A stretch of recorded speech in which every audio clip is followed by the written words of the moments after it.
नमस्कार, मैं ओमकारनाथ शास्त्री। मैं आज आपके सामने यहाँ पर श्रीमद् भागवत कथा से पूतना मोक्ष के बारे में बताने जा रहा हूँ। पूतना का अर्थ होता है जो अपवित्र है, जो अपवित्र है, जो माया है, जो अज्ञान है। भगवान ऐसे अपवित्रता को, माया का, अज्ञान का अंत करते हैं। तो चलिए यहाँ पर हम पूतना मोक्ष के बारे में पढ़ते हैं। भगवान को आए हुए 5-6 दिन ही हुए होंगे जब तक नंद बाबा कंस का कर चुकाने के लिए मथुरा चले गए थे। देखिए, भगवान श्री कृष्ण जी का जन्म हो गया है और वसुदेव जी ने गोकुल में उनको नंद बाबा के घर में छोड़ दिया है। तो नंद बाबा को ऐसा लग रहा है जैसे उनका पुत्र है। तो देखो, भगवान श्री कृष्ण जी गोकुल में है और वहां पर उनको आए हुए लगभग 5-6 दिन अभी हुए हैं। लेकिन नंद बाबा कंस का जो कर है, टैक्स है, उसको चुकाने के लिए मथुरा चले गए। नंद बाबा को अपने बच्चे की बड़ी फिक्र थी। उनको मालूम था कि मथुरा में रहने वाला कंस बड़ा ही आतताई है, बड़ा ही दुष्ट है। यह गोकुल भी मथुरा राज्य में आता था, हर वर्ष कर चुकाना पड़ता था। बच्चे का जन्म हुआ है, बड़े आनंद उत्सव का समय है। नंद बाबा का मन बच्चे को छोड़ने का नहीं हो रहा है, लेकिन वे कंस के स्वभाव को जानते हैं। गोकुल में शांति रहे, इसीलिए वे कर चुकाने के लिए मथुरा चले जाते हैं। वहां पर नंद बाबा का वसुदेव जी से मिलन होता है। वसुदेव जी और उनका संभाषण अति मधुर है। देखो, इस प्रसंग से हम ये सीख सकते हैं कि जब एक दूसरे से मिलते हैं तो क्या और कैसे बात की जानी चाहिए। वसुदेव जी अपने दुख की एक भी बात नंद बाबा से नहीं बता रहे हैं। वसुदेव जी नंद बाबा से कहते हैं, नंद जी, मुझे पता है कि आपके यहाँ बच्चे का जन्म हुआ है। यह सुनकर के मुझे बड़ी खुशी हुई। आपकी खुशी में मैं आपके साथ हूँ। लेकिन देखने की बात यह है कि नंद बाबा अपनी खुशी की चर्चा वसुदेव जी से नहीं कर रहे हैं। नंद बाबा कहते हैं, कंस कैसा दुष्ट है, विवाह होते ही आप दोनों को कारागार में डाल दिया और उसने आपके नवजात शिशुओं को मार दिया। देखो, यहाँ पर नंद बाबा वसुदेव जी को अपने सुख की बात नहीं सुनाते हैं, बल्कि उनके दुख में अपनी सहानुभूति जता रहे हैं। और वसुदेव जी भी अपना दुख प्रकट नहीं कर रहे हैं, बल्कि नंद बाबा के आनंद में अपना आनंद दर्शा रहे हैं। इसी तरह एक दूसरे से मिलना चाहिए। वसुदेव जी का अंतःकरण बड़ा ही शुद्ध है। वसुदेव जी नंद बाबा से कहते हैं, आपने कर चुका दिया है, यहाँ अब आपका काम हो चुका है, अब आप जल्दी से वापस चले जाइए। अगर आपने कर चुका दिया है, आपका यहाँ पर काम समाप्त हो गया है, तो अब आप जल्दी से वापस चले जाइए गोकुल की ओर। मुझे लगता है गोकुल में कुछ उत्पात होने वाला है। देखो, जिनका अंतःकरण शुद्ध होता है उनको होनी अनहोनी का पहले से ही आभास हो जाता है। अंतःकरण माने क्या? मन, बुद्धि, चित्त, अहंकार, ये 4 चीजें अंतःकरण कहलाती हैं। तो जिनका अंतःकरण शुद्ध होता है उनको होनी और अनहोनी की बात पहले से ही आभास हो जाती है। नंद बाबा जी गोकुल की तरफ जा रहे हैं और सोचते जा रहे हैं कि वसुदेव जी ने जो कहा है वह व्यर्थ नहीं हो सकता है। इसलिए वे आशंकित भी हो गए, लेकिन तत्क्षण भगवान का स्मरण किया और रक्षा का भार उन्हीं को सौंप दिया। तब तक कंस की आज्ञा से शिशुओं को मारने वाली पूतना नामक क्रूर राक्षसी गोकुल में नंद बाबा के घर पहुंच गई थी। यह पूतना खेचरी है, आकाश में विचरण करने वाली है।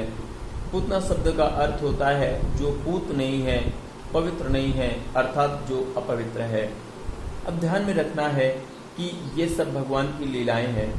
वैसे स्थूल दृष्टि से यही लगता है कि भगवान एक एक करके सारे असुरों को मारते जा रहे हैं, लेकिन भगवान की लीला का एक ही अर्थ नहीं होता है, उसके कई अर्थ होते हैं। आध्यात्मिक दृष्टि से देखें तो अनेक अर्थ प्रकट हो जाते हैं। अब देखिए, भगवान राम ने रामावतार में सबसे पहले ताड़का का वध किया और यहाँ पर देखो कृष्णावतार में सबसे पहले भगवान पूतना का वध कर रहे हैं। भगवान अवतार लेकर के सर्वप्रथम भगवान स्त्री का वध क्यों करते हैं? ये क्या बात हुई? देखो पूतना का क्या अर्थ है? पूतना का अर्थ है अविद्या, माया। तो देखो हमारा सारा दुख अविद्या और अविद्या से उत्पन्न अनेक आसुरी वृत्तियों के कारण ही तो है। हमारे जितना भी दुख है तो क्यों है?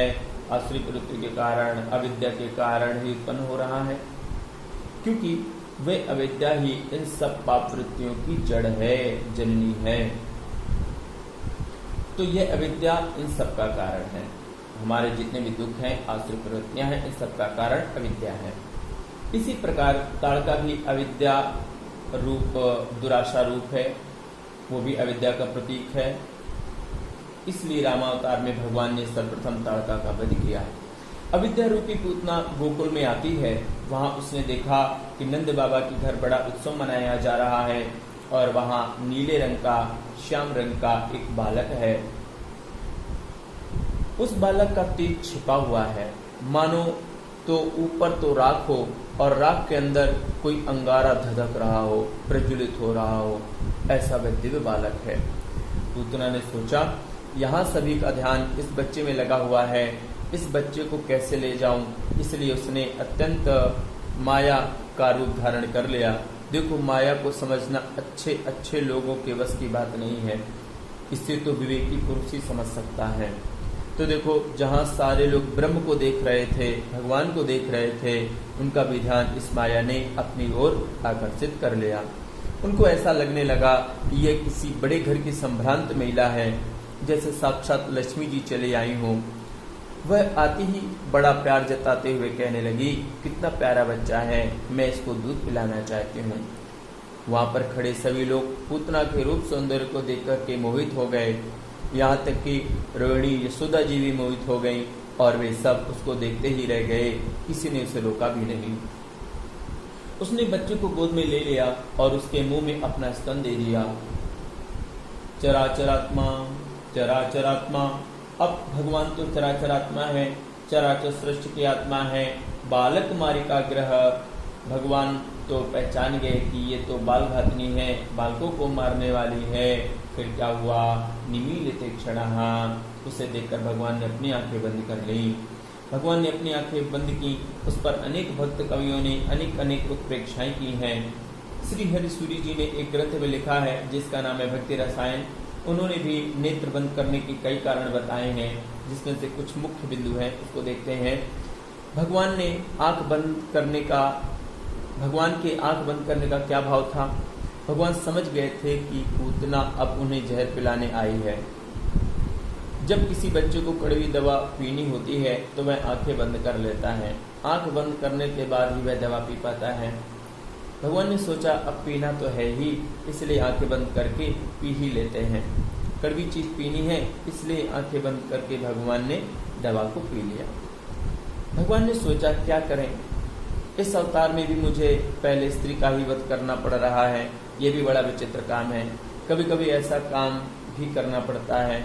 तो भगवान ने सोचा अब ये काम भी आंख बंद करके कर ही डालते हैं। ऐसा सोचकर भगवान ने आंखें बंद कर ली।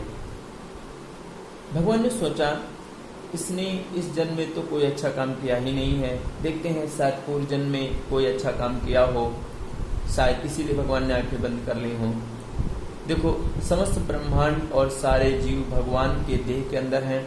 सभी जीवों को डर लगा कि ये दूध पिलाने के बहाने जहर पिलाएगी तो हम सबको बड़ी तकलीफ होगी, हम मर जाएंगे। तो भगवान आंखें बंद करके उनसे कह रहे हैं कि तुम चिंता मत करो, मुझे सबका ध्यान रहता है, मैं ही सबका रक्षक हूँ। इस तरह भगवान अंदर के प्राणियों को आंख बंद करके समझा रहे हैं। आंख बंद करने का एक और कारण है, आंखें चंद्रमा और सूर्य के प्रतीक हैं। सूर्य और चंद्रमा भगवान की आंखें हैं। आंखों ने कहा देखिए भगवान, इसने कभी भी अच्छा काम या उपासना नहीं की है, इसलिए इसे हमारा मार्ग नहीं मिल सकता है। इससे ना तो पितृलोक की प्राप्ति हो सकती है और ना ही देवलोक की प्राप्ति हो सकती है। इसीलिए भगवान की आंखें बंद हो गई। आंख बंद करने का एक और कारण है, भगवान ने आंखें यह सोचकर बंद कर ली थी कि यदि मेरी आंखें खुली रहीं तो दो बातें हो सकती हैं। कौन कौन सी? या तो मैं इसे प्यार से देखूंगा या फिर क्रोध से देखूंगा। अगर प्यार से देखूंगा तो यह शुद्ध हो जाएगी, अगर क्रोध से देखूंगा तो यह जल जाएगी। इन दोनों ही परिस्थितियों में उसकी दूध पिलाने की जो इच्छा है वह अपूर्ण रह जाएगी। भगवान ने कहा चलो आंखें बंद कर लेते हैं। भगवान ने विचार किया इसका रूप तो माता का है, लेकिन हृदय में क्रूरता भरी हुई है, ऐसी स्त्री का मुंह ना देखना ही उचित है। इसलिए भगवान ने आंखें बंद कर ली। पूतना का हृदय तो बड़ा ही कुटिल था, किंतु ऊपर से मधुरता का आवरण था, मधुरता का लेप लगा हुआ था और देखने में वह महिला भद्र महिला के समान जान पड़ती थी। इसलिए रोहिणी और यशोदा जी ने उसको घर के भीतर आई देखकर भी उसकी सुंदरता से वशीभूत होकर के उसको रोक टोक नहीं की, उसको रोका नहीं और चुपचाप खड़ी खड़ी देखती रही। तस्मिन् स्तनम दुर्जरवीर्यमुल्बणं घोरांकमादाय शिशुर्ददावथ गाढ़ं कराभ्यां भगवान प्रपीड्य तत् प्राणैः समं रोष समन्वितो पिबत। पुत्रा ने अपने स्तनों पर हलाहल जहर लगा रखा था।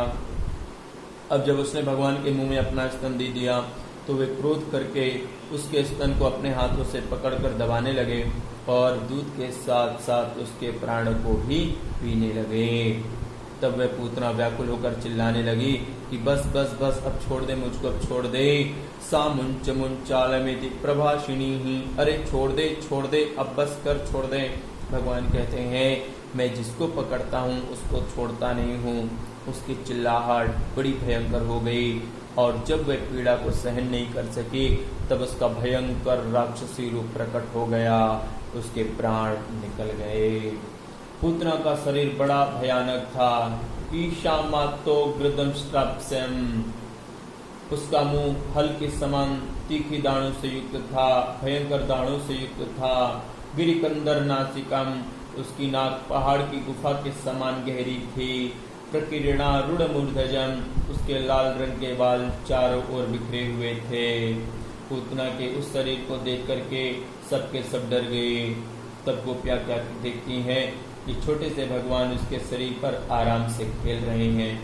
यशोदा मैया जल्दी से बालक को उठाकर गले से लगाती हैं और कहती हैं बेटा तू ठीक तो है, तुझे कुछ हुआ तो नहीं। माता यशोदा बच्चे का अंग प्रत्यंग देखती हैं और फिर गोपियां रोहिणी आदि सब मिल करके गाय की पूंछ घुमाना, गोमूत्र से स्नान कराना आदि से शुद्धि करके भगवान के भिन्न भिन्न नामों से श्री कृष्ण भगवान के एक एक अंग की रक्षा करने के लिए प्रार्थना करने लगे। इंद्रियाणि ऋषिकेशः प्राणान्नारायणो अवतु श्वेतदीप पतिश्चित्तम मनो योगेश्वरो अवतु। ऋषिकेश भगवान इंद्रियों की रक्षा करें, नारायण भगवान प्राणों की रक्षा करें। तब तक नंद बाबा आदि मथुरा से लौट आए। पूतना के मृत शरीर को देखकर उनको भी आश्चर्य हुआ। उसके बाद गोपों ने पूतना के देह को उधर से हटाया। वह स्थान गोबर से लिपा गया और मंत्र सहित तीर्थ का जल छिड़क कर उसकी शुद्धि की गई। फिर उन गोपों ने पूतना के उस शरीर को टुकड़े टुकड़े करके जला दिया। तब उसके देह से सुगंध निकली, क्योंकि भगवान ने उसका दूध पिया था। उसके सारे पाप उसी समय नष्ट हो गए थे। श्री सुखदेव जी महाराज कहते हैं अरे वह राक्षसी तो भगवान को जहर पिलाने आई थी, फिर भी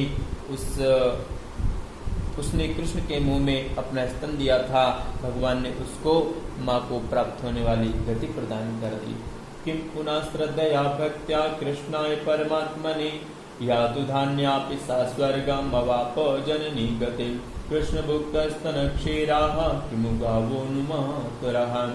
कहते हैं देखो जो जहर पिलाने आई उसको माँ की गति प्रदान की, तो सोचो यशोदा मैया के लिए क्या करेंगे जिन्होंने अपने स्तन का शुद्ध दूध पिलाया था। उन गायों के लिए क्या करेंगे जिनसे वे इतना प्यार करते थे।